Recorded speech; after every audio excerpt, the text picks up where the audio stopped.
et bonjour à ceux qui nous écoutent également en ligne. Eh bien, le mois dernier et ce mois ont été désignés ou ont pour thème dans notre communauté le retour de Jésus-Christ.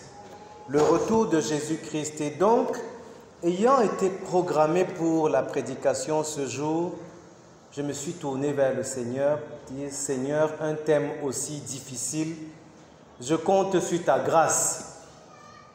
Et j'avoue que ce qui m'est venu à l'esprit, je vais vous raconter le processus.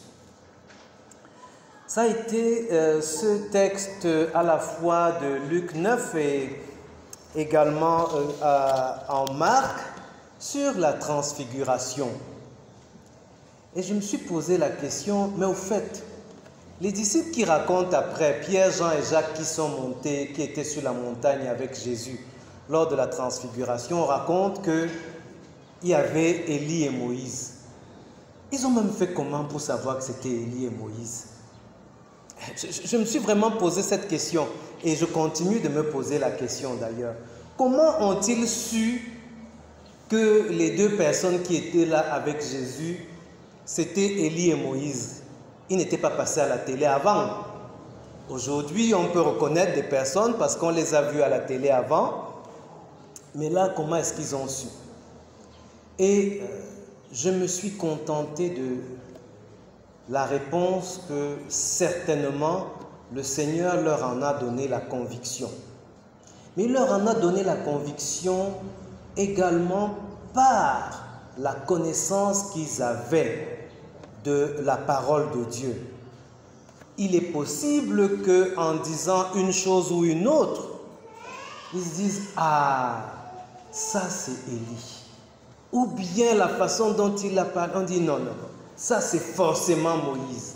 Mais en tout cas, cela relève de la révélation et la révélation est adossée à la connaissance qu'ils avaient. Et donc, pourquoi j'ai pensé à ça? Parce que je me suis dit, mais quand on sera au ciel, il y a quand même à travers les histoires bibliques quelques personnages à qui on aimerait bien poser quelques questions quand on sera au ciel. Mais il y a aussi la frayeur qu'on se retrouve et qu'on soit en train de parler de choses que tout chrétien, tout disciple est censé savoir et qu'on soit ignorant de l'histoire. Et imaginez un peu dans une famille, les gens parlent d'un événement, discutent, rient et vous êtes hors jeu parce que vous ignorez.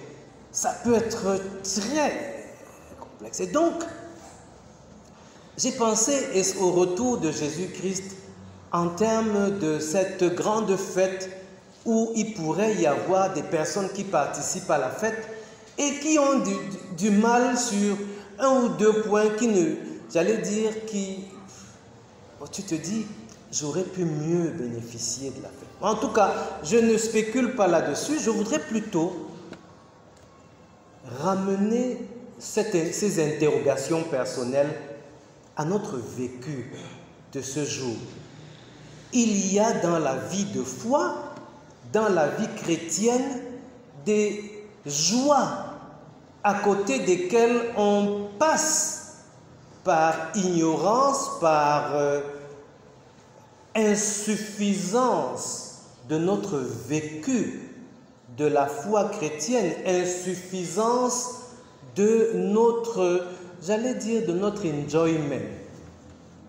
Donc, par déficit de plénitude de cette vie en abondance que nous a promise Jésus-Christ.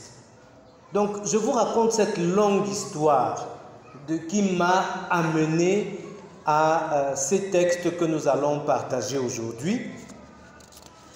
Le titre que j'ai donné, c'est « Quand le Fils de l'homme viendra, trouvera-t-il la foi sur la terre ?» Et donc, nous allons lire pour cela Luc 18, les versets 1 à 8. Jésus leur adressa une parabole pour montrer qu'il faut toujours prier et ne point se relâcher. Il dit, il y avait dans une ville un juge qui ne craignait point Dieu et qui n'avait d'égard pour personne. Il y avait aussi dans cette ville une veuve qui venait lui dire, fais-moi justice de ma partie adverse. Pendant longtemps, il refusa, mais ensuite il dit en lui-même, quoique je ne craigne point Dieu et que je n'ai d'égard pour personne, néanmoins, parce que cette veuve m'importune, je lui ferai justice, afin qu'elle ne vienne pas sans cesse me casser la tête. Le Seigneur ajouta, entendez ce que dit le juge inique. Et Dieu ne fera-t-il pas justice à ses élus qui crient à lui jour et nuit, et tardera-t-il à leur égard? Je vous le dis, il leur fera promptement justice. Mais quand le Fils de l'homme viendra, trouvera-t-il la foi sur la terre? Donc le contexte, le verset 1 nous le dit très clairement. Pourquoi Jésus raconte cette parabole? Pour montrer qu'il faut toujours prier et ne point se relâcher. Donc ces 8 versets, Jésus les déroule avec un but clairement énoncé dès le premier verset. C'est pour montrer qu'il faut toujours prier et ne point se relâcher. Et il achève au verset 8 en parlant de son retour. Et donc, trouvera-t-il la foi sur la terre lors de son retour? Le reste, à partir du verset 2 jusqu'au verset 7, c'est le développement de l'idée phare, il faut toujours prier et ne point se relâcher, et ceci est directement en relation avec le retour de Christ qui doit trouver la foi sur la terre. Et donc, pour finir mon histoire sur de quoi je vais parler avec les frères, cette histoire suit directement la transfiguration et sur une question de prière parle explicitement du retour de Christ. Et je voudrais nous conduire tout d'abord dans une petite lecture suivie, et j'allais dire, on disait lecture suivie et dirigée, c'est comme ça qu'on disait à l'école. En tout cas, explication du texte verset par verset. Donc, je le disais, le premier verset est clair. C'est pour montrer qu'il faut toujours prier et ne point se relâcher. Les versets 2 et 3, Jésus, dans cette parabole, utilise 2 extrêmes sur le plan social. Un juge puissant, on pourrait même presque dire tout puissant, extrêmement puissant dans son temps. Il peut décider quasiment de la vie ou de la mort des personnes. Il décide, les juges disent en âme et conscience, c'est vraiment en âme et conscience, il le montre plus tard, c'est sa conscience, c'est en âme et conscience qui dit, bon, ok, pour avoir la paix, je vais lui rendre justice. Et de l'autre côté, il y a le symbole du dénuement, le symbole de la faiblesse sociale, c'est une veuve. Une veuve qui est probablement dans le dénuement, une veuve qui est dans une situation d'absence de soutien social. Il n'y a personne pour plaider sa cause. Il n'y a personne pour plaider sa cause et on lui fait certainement, et il y a probablement un déni de justice. Probablement, le peu qu'elle a lui est arraché par des plus puissants. Mais au verset 3, elle demande avec insistance, avec instance, « Fais-moi justice de ma partie adverse. » Donc il y a une partie adverse qui est en train de la spolier.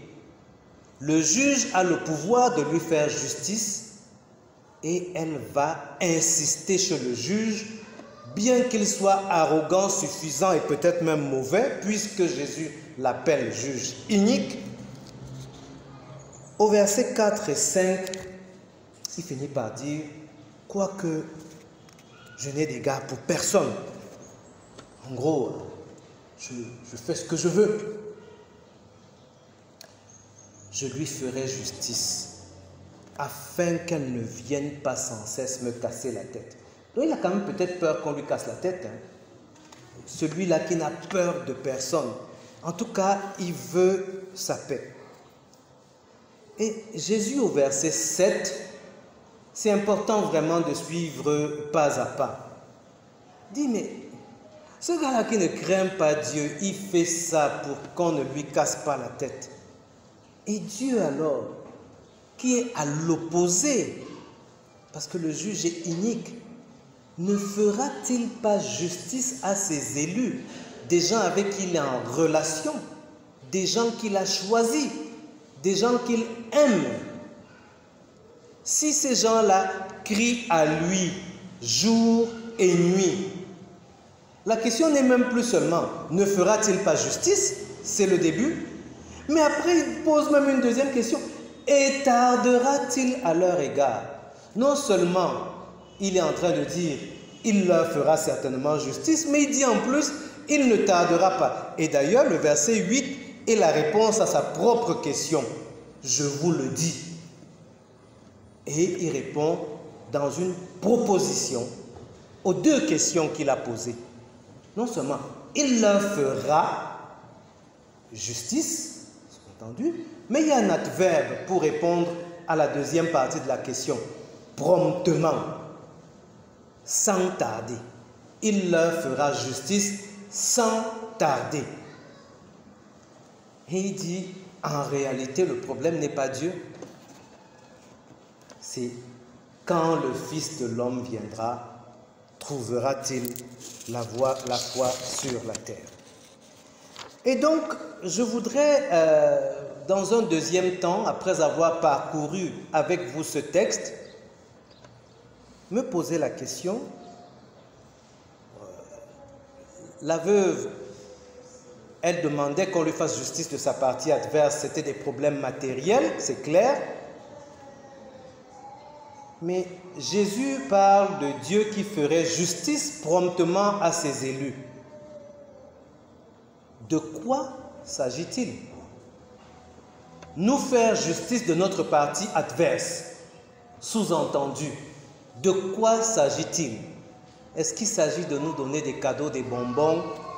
Est-ce qu'il s'agit de nous donner ce qu'on appelle partout les bénédictions matérielles, de nous donner de l'argent, de nous donner le voyage, le mariage, etc. Tout ce qu'on promet quand on, je m'excuse de dire ça, quand on veut abuser de la faiblesse de notre vis-à-vis. Eh bien, la justice de Dieu, sa fidélité, c'est le salut qu'il donne à quiconque croit que Jésus-Christ a tout payé, a payé à la croix. Parce que le salaire du péché, c'est la mort. L'Éternel Dieu sanctionne le péché par la mort, mais il a donné la vie de son Fils unique, il a donné son Fils unique, qui lui a donné sa vie, afin que quiconque croit en lui ne périsse point, mais qu'il ait la vie éternelle. Nous faire justice, c'est nous accorder le salut. La justice de Dieu, c'est accorder le salut à celui qui croit. Mais ici, il parle de faire justice à ses élus. Ses élus, c'est ceux qui croient. Quelle justice donc à celui qui croit, celui qui est sauvé? De quelle justice s'agit-il? De quelle justice s'agit-il? Il s'agit de la justice selon laquelle ce sacrifice de Jésus, cette victoire de Jésus à la croix sur les dominations et les autorités qu'il a vaincues et livrées publiquement en spectacle, c'est donc la victoire sur le monde, sur le péché. C'est la sanctification, c'est la jouissance de la plénitude de la vie de Jésus, de la vie de Christ. C'est la jouissance des promesses de Dieu. C'est ce qu'il appelle dans le livre de Jean la vie en abondance, la vie pleine de Jésus-Christ. C'est ça, cette justice. Me faire justice de ma partie adverse, c'est m'accorder la victoire sur ma partie adverse. Qui est qui? Qui est le diable, qui est le péché. S'il y a un péché qui continue de me menacer, crier à Dieu de me faire justice de ma partie adverse, c'est crier à lui de me donner la victoire sur ce fameux péché.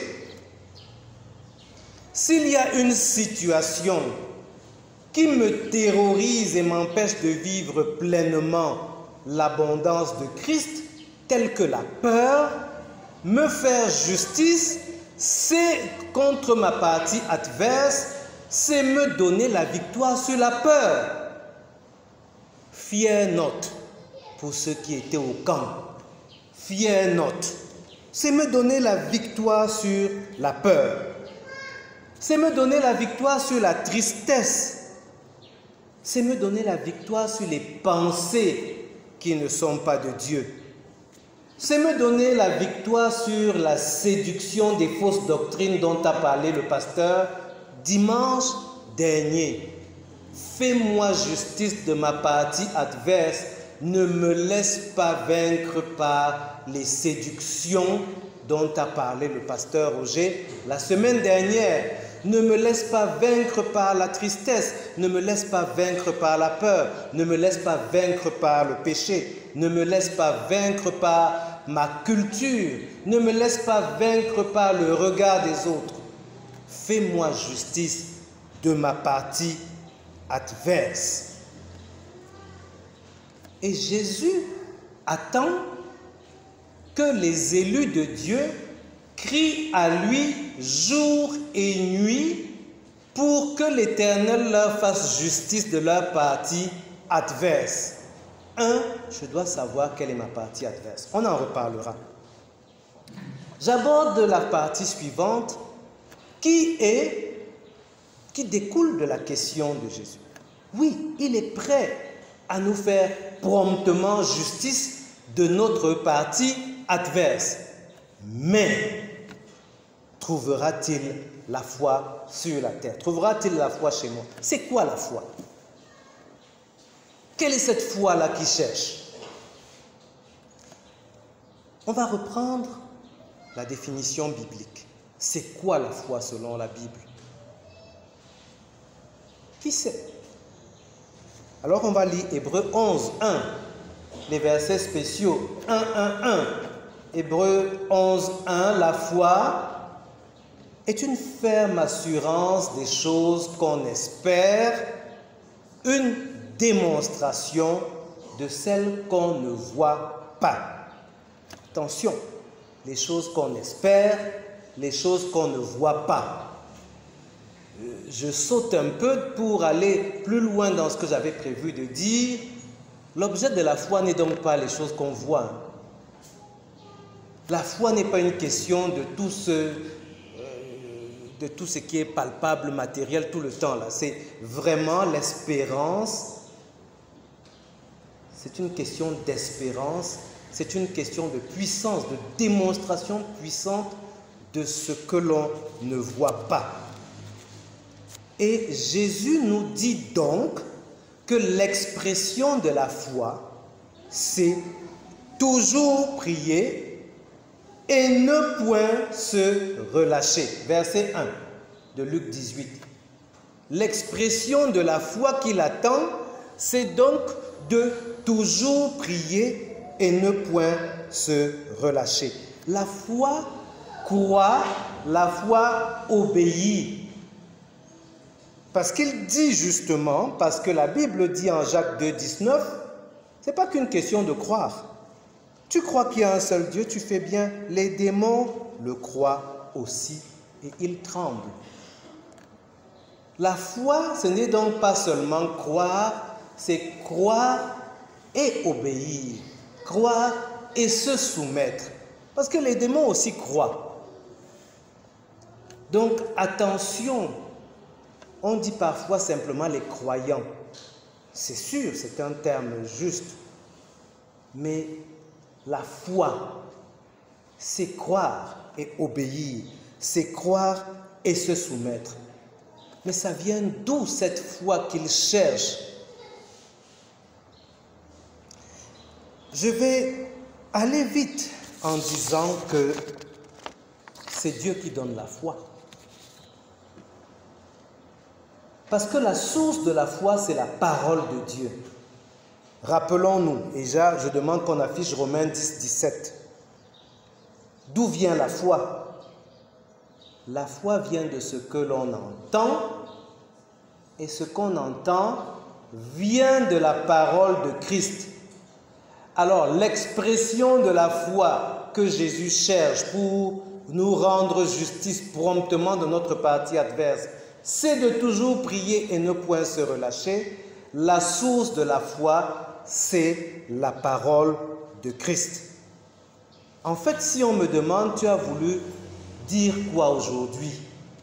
C'est que ma partie adverse, c'est ce qui m'empêche de vivre ma vie chrétienne selon les standards de Dieu. Une vie abondante, une vie joyeuse, une vie pleine. L'opposition à cela, c'est ma partie adverse. On l'a identifié, chacun peut identifier sa partie adverse. Crier à Dieu pour qu'il me rende justice de ma partie adverse, c'est toujours prier et ne point se relâcher.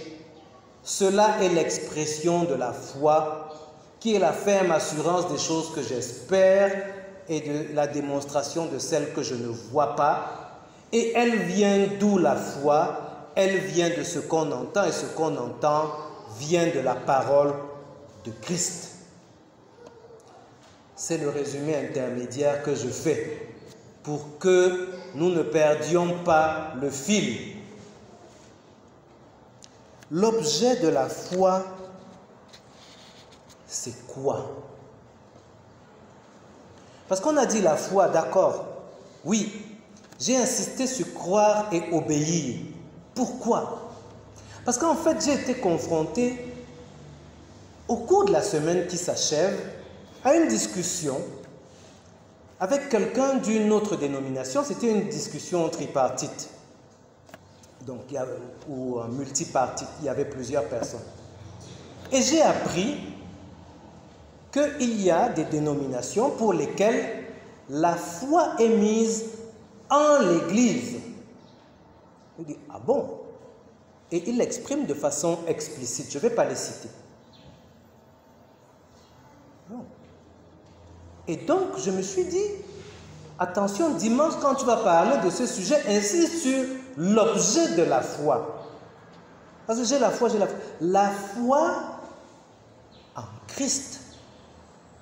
La foi en Christ qui pousse à croire ce qu'il dit, s'y soumettre, lui obéir, se soumettre entièrement à lui, l'avoir pour sauveur et pour Seigneur, l'avoir pour chef. C'est lui le boss, c'est lui qui fixe le cap, c'est de lui qu'il s'agit. Et ça ramène aux séductions dont a parlé le pasteur. Justement, les séductions amènent à mettre la foi en l'homme. Il s'agit de réaliser votre plein potentiel. Il s'agit de... Il y a tellement de doctrines qui tournent autour de l'homme.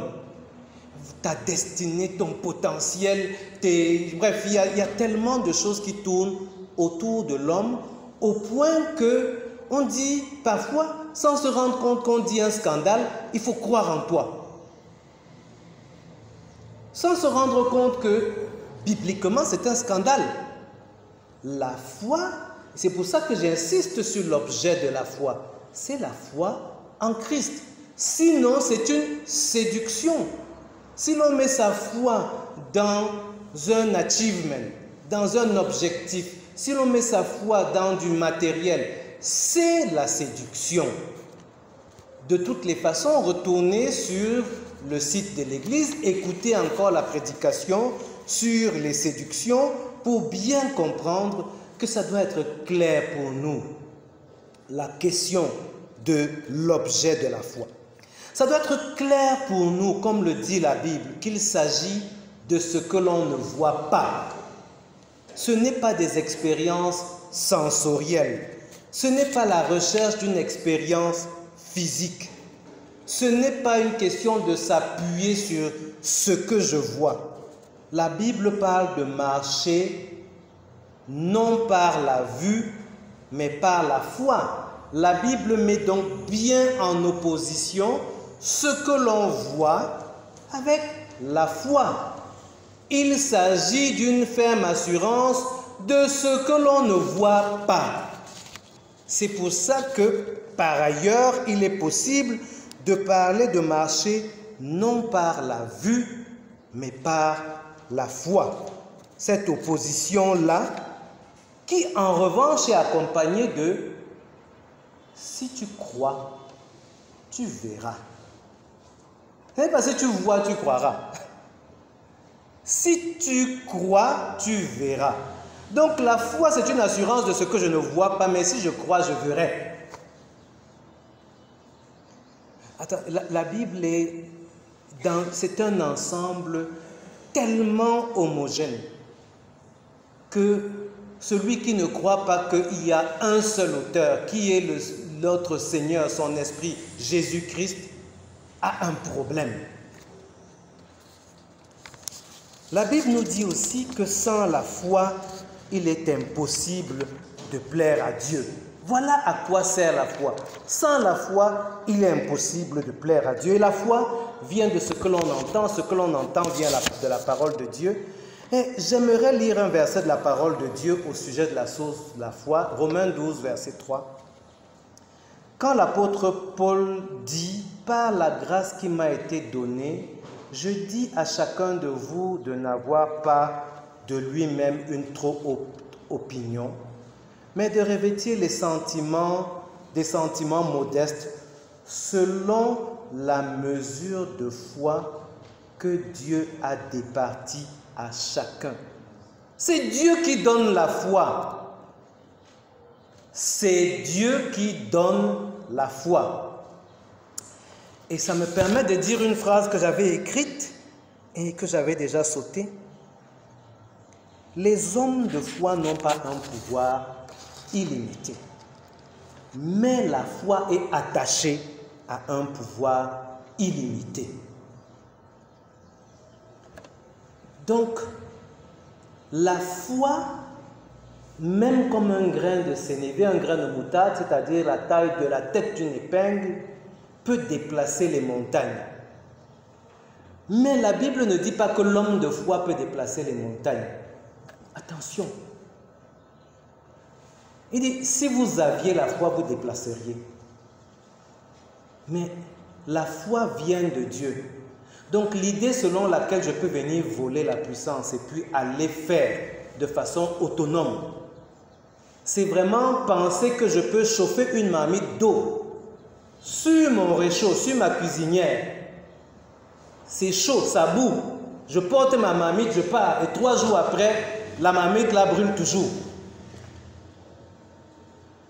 C'est pour ça que Jésus enseigne cette parabole pour dire de toujours prier et ne point se relâcher. C'est-à-dire que toujours garder le contact avec la source de la foi, la source de la puissance.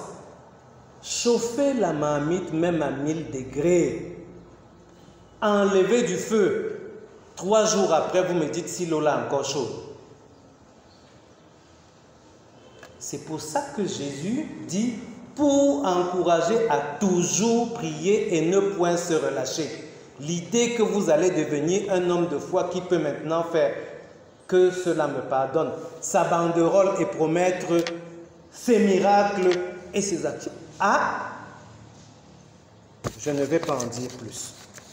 Je vais donc arriver à la question. Quand le Fils de l'homme viendra donc, puisque je parle des autres, mais trouvera-t-il la foi chez moi? Laissons les autres. Trouvera-t-il la foi dans notre communauté? Trouvera-t-il la foi chez toi? Voilà la question qu'il nous pose aujourd'hui. Nous vivons peut-être une vie chrétienne, j'allais dire substandard, en dessous des standards. Nous avons peut-être cette insatisfaction que la vie pourrait être meilleure.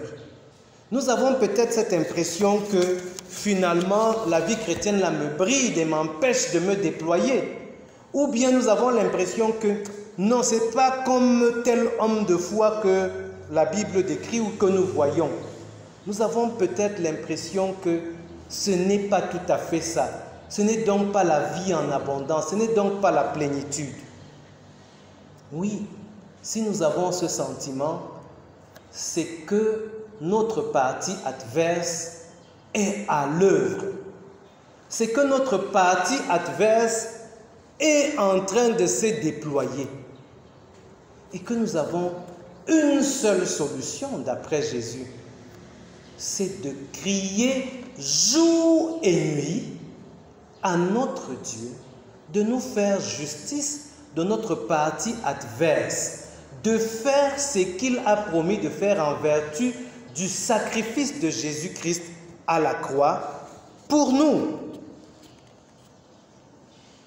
Et pour cela, je vais donc lire le texte dont je vous ai parlé dès le début. C'est Marc, le chapitre 9, les versets 14 à 29. Donc Jésus redescend de la montagne avec Pierre, Jean et Jacques, là où ils ont vu Élie et Moïse. Et quelques-uns d'entre vous me diront aussi comment ils pensent qu'ils avaient reconnu Élie et Moïse. Bon, on revient. Lorsqu'ils furent arrivés près des disciples, donc les 9 qu'ils ont laissés là, ils virent autour d'eux une grande foule et des scribes qui discutaient avec eux. Dès que la foule vit Jésus, elle fut surprise et accourut pour le saluer. Il leur demanda, de quoi discutez-vous avec eux? Et un homme de la foule lui répondit, Maître, j'ai amené auprès de toi mon fils qui est possédé d'un esprit muet. En quelques lieux qu'il le saisisse, il le jette par terre, l'enfant écume, grince des dents et devient tout raide. J'ai prié tes disciples de chasser l'esprit et ils n'ont pas pu. Jésus répond, race incrédule, leur dit Jésus. Jusqu'à quand serai-je avec vous? Jusqu'à quand vous supporterai-je? Amenez-le-moi. On le lui amena, et aussitôt que l'enfant vit Jésus, l'esprit l'agita avec violence, il tomba et se roulait par terre en écumant. Jésus demanda au Père, combien y a-t-il de temps que cela lui arrive? Depuis son enfance, répondit-il. Et souvent l'esprit l'a jeté dans le feu et dans l'eau pour le faire périr. Mais si tu peux quelque chose, viens à notre secours, aie compassion de nous. Jésus lui dit, si tu peux, tout est possible à celui qui croit. Aussitôt, le père de l'enfant s'écria, je crois, viens au secours de mon incrédulité. Jésus, voyant accourir la foule, menaça l'esprit impur et lui dit, esprit muet et sourd, je te l'ordonne, sors de cet enfant et n'y rentre plus. Et il sortit en poussant des cris et en l'agitant avec une grande violence. L'enfant devint comme mort, de sorte que plusieurs disaient qu'il était mort. Mais Jésus, l'ayant pris par la main, le fit lever et il se tint debout.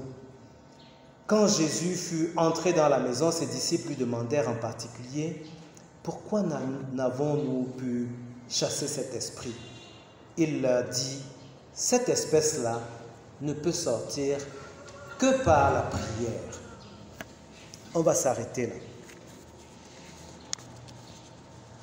Je crois, viens au secours de mon incrédulité. L'incrédulité, c'est l'opposition de croire. Je crois, viens au secours de mon incrédulité. Nous n'avons plus beaucoup de temps. J'ai presque envie de dire, chacun conclura là-dessus. Jésus veut répondre à la foi du Père. Par la foi, le Père dit qu'il a la foi. Et par la foi, et il proclame qu'il a besoin de Jésus pour avoir la quantité de foi nécessaire à ce que le miracle se produise. Parce que Jésus lui a dit, tout est possible à celui qui croit. Je crois. Mais en même temps, vraiment, l'incrédulité, c'est ne pas croire. Je crois, viens au secours de mon incrédulité. C'est je veux croire et je veux que tu me fasses croire. Je veux que tu viennes au secours de mon incrédulité. Et je veux donc, compte tenu du temps, revenir à ces questions des situations de la vie chrétienne insatisfaisantes, en faisant l'analogie avec la situation de la veuve et l'histoire du père de l'enfant épileptique. Premièrement, le père de l'enfant épileptique connaît le problème. Il l'a étudié, il peut le décrire. Et Jésus lui pose même des questions et il dit avec des mots précis quel est son problème. Je le dis parce que trop souvent, nous avons des situations qui nous font vivre une vie en dessous des standards et nous refusons de prendre la peine de mettre des mots sur les choses. Nous fuyons l'étape diagnostique. Nous sommes le malade qui arrive à l'hôpital. Docteur, je suis malade. Qu'est-ce que tu sens? Je suis malade. Débrouille-toi. Non, mon ami, tu vas dire. Et le Père raconte avec précision. Il donne l'histoire de la maladie. Pour ceux qui font médecine, ils peuvent prendre cet élément-là et en médecine, on appelle ça l'anamnèse. L'anamnèse est ultra précise. J'ai fermé la parenthèse des médecins étudiants en médecine. Ils ont compris. Nous devons pouvoir faire face à notre problème avec des mots précis. Ici, ce n'est plus une question de généralité. Le Père, là, qui attend la solution de Jésus, lui dit, parfois c'est le feu, parfois c'est l'eau, c'est depuis qu'il est tout petit. Exact. C'est peut-être un problème, dans notre cas, de méditation insuffisante de la parole. Je me mets devant ma Bible, je somnole. Je fais un programme de lecture et après je vois que je suis au 14e jour sans avoir lu. Je prends la résolution de prier chaque jour pendant 1 heure de temps et à la 5e minute, je ne sais même plus ce qu'il faut dire. Ou bien je me lève, je cours déjà, etc. Seigneur, viens au secours de mon incrédulité. Je ne prie pas parce que je ne crois pas au fond de moi, je ne suis pas convaincu que ça fait une différence. J'ai l'impression que ça fait simplement une différence de courir prendre mon taxi. J'ai l'impression que ça fait seulement une différence de courir m'asseoir devant mon cahier. Je ne suis peut-être pas convaincu que ça fait une différence de m'arrêter. Seigneur, je crois, viens au secours de mon incrédulité. J'ai peut-être un problème d'un péché récurrent. J'ai déjà pris la résolution N fois de l'abandonner.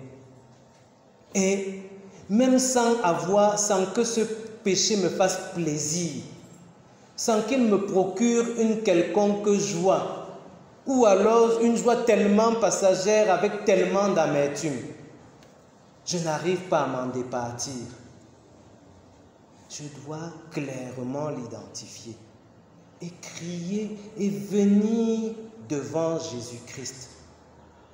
prier qu'il vienne au secours de mon incrédulité, afin que je puisse manifester cette foi qui fait prier sans relâcher, qui fait persévérer, qui fait crier à lui jour et nuit, comme il dit, afin que notre Père ne tarde pas, qu'il nous fasse justice de notre partie adverse promptement, comme il le dit.